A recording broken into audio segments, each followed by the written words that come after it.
Hello बच्चों, आप कैसे हैं? आशा है आप अच्छे ही होंगे। आप लोगों ने वर्ग सप्तम के गणित के अंतर्गत आपने पूर्व कक्षा में प्रतिशतता के बारे में पढ़ा था। आज हम पढ़ेंगे लाभ और हानि, प्रॉफिट एंड लॉस के बारे में। तो प्रॉफिट एंड लॉस के बारे में पढ़ने से पहले हम मूल्य, जिसे अंग्रेजी में प्राइस कहते हैं, जिसको लोग दाम भी कहते हैं, हम उसके बारे में चर्चा करेंगे। जब हम बाजार में जाते हैं तो बाजार जाने के पीछे मेरा दो ही मकसद होता है, या तो हम कुछ सामान वहां खरीदते हैं या कुछ सामान वहां बेचते हैं। तो आइए, यहाँ पर मूल्य को हम दो भागों में बांटा, एक खरीदने वाला मूल्य और दूसरा बेचने वाला मूल्य। तो खरीदने वाले मूल्य को हम क्रय मूल्य, अंग्रेजी में कॉस्ट प्राइस कहते हैं, इसे हम सीपी से डिनोट करते हैं। बेचने वाले मूल्य को हम विक्रय मूल्य कहते हैं, अंग्रेजी में उसे सेलिंग प्राइस कहते हैं और उसे हम एसपी से डिनोट करते हैं। देखिए, कॉस्ट प्राइस सी से शुरू होता है, सीपी, सेलिंग प्राइस एसपी से हम डिनोट करते हैं। अब हम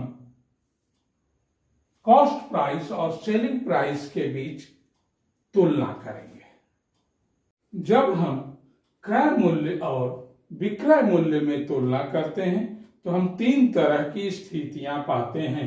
नंबर एक, सीपी लेस देन एसपी, यानी जब क्रय मूल्य विक्रय मूल्य से कम हो। जब क्रय मूल्य विक्रय मूल्य से कम होता है तो हमें लाभ, प्रॉफिट की प्राप्ति होती है और प्रॉफिट को हम पी से सूचित करते हैं। इसलिए पी का सूत्र हो गया पी बराबर एसपी माइनस सीपी, यानी लाभ बराबर विक्रय मूल्य माइनस क्रय मूल्य। अब हम दूसरी स्थिति पर आते हैं कि जब सीपी ग्रेटर देन एसपी, यानी क्रय मूल्य जब विक्रय मूल्य से अधिक होता है तो हमें हानि, लॉस की प्राप्ति होती है और इसे हम एल से सूचित करते हैं। तीसरी स्थिति आने से पहले हम चर्चा करना चाहते हैं कि लॉस का सूत्र क्या होगा। तो लॉस बराबर होगा cost price minus selling price, यानी हानि बराबर क्रय मूल्य माइनस विक्रय मूल्य।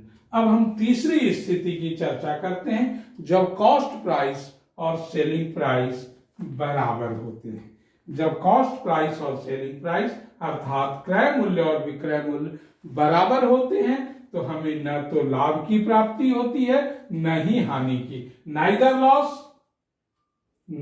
लॉस नॉर प्रॉफिट, न तो हानि होता है और न ही लाभ की प्राप्ति होती है। आइए हम कुछ उदाहरणों से प्रत्येक स्थिति की चर्चा करते हैं। पहली स्थिति, जब cost price less than selling price है, उसका एक उदाहरण लेते हैं कि जब कॉस्ट प्राइस 700 रुपया और सेलिंग प्राइस 900 रुपया हो तो यहां पर हमें कितनी लाभ की प्राप्ति होगी। तो यहां हम सूत्र लिख दिया, P बराबर क्या होता है, एसपी माइनस सीपी। एसपी हमारा 900 है, सीपी 700, 900 माइनस 700 हमें 200 रुपया आता है। इस तरह से हमें यहाँ पर 200 रुपया लाभ की प्राप्ति हुई।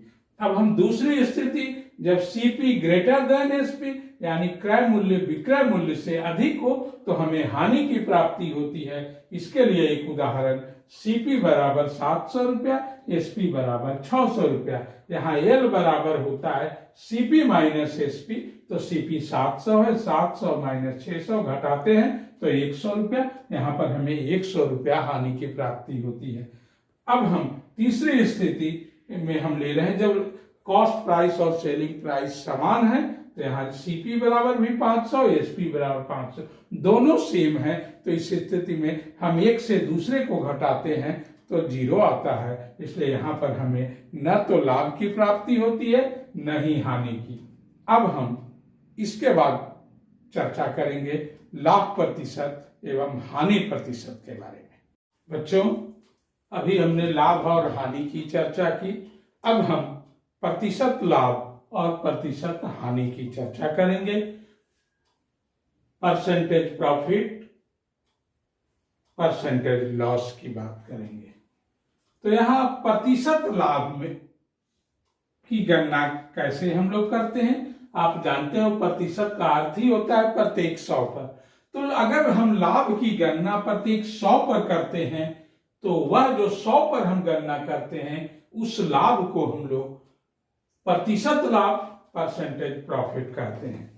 और प्रतिशत लाभ का सूत्र हम लिखेंगे, प्रतिशत लाभ परसेंटेज प्रॉफिट बराबर प्रॉफिट गुने 100 बटा कॉस्ट प्राइस, यानी लाभ गुने 100 बटा क्रय मूल्य।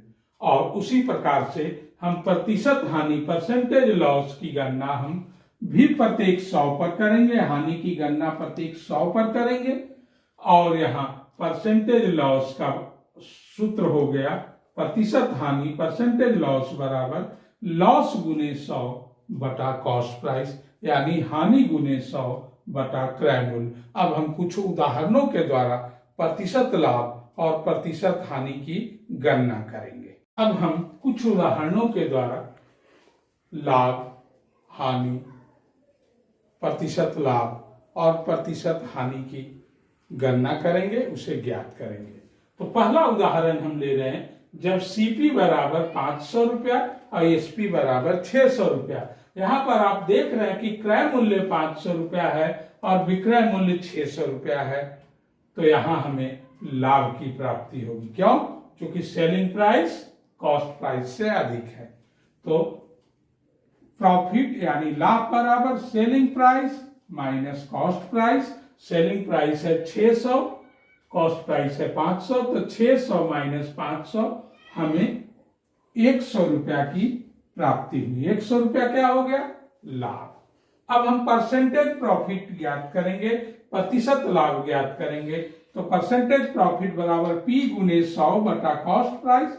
पी आपका 100 रुपया है, 100 गुने 100 और कॉस्ट प्राइस 500। इसे हम सॉल्व करेंगे, 2 जीरो से 2 जीरो कैंसिल किया, 5 से 100 को 20 मरतबे काटा, यानी 20%। ये 20% क्या हुआ?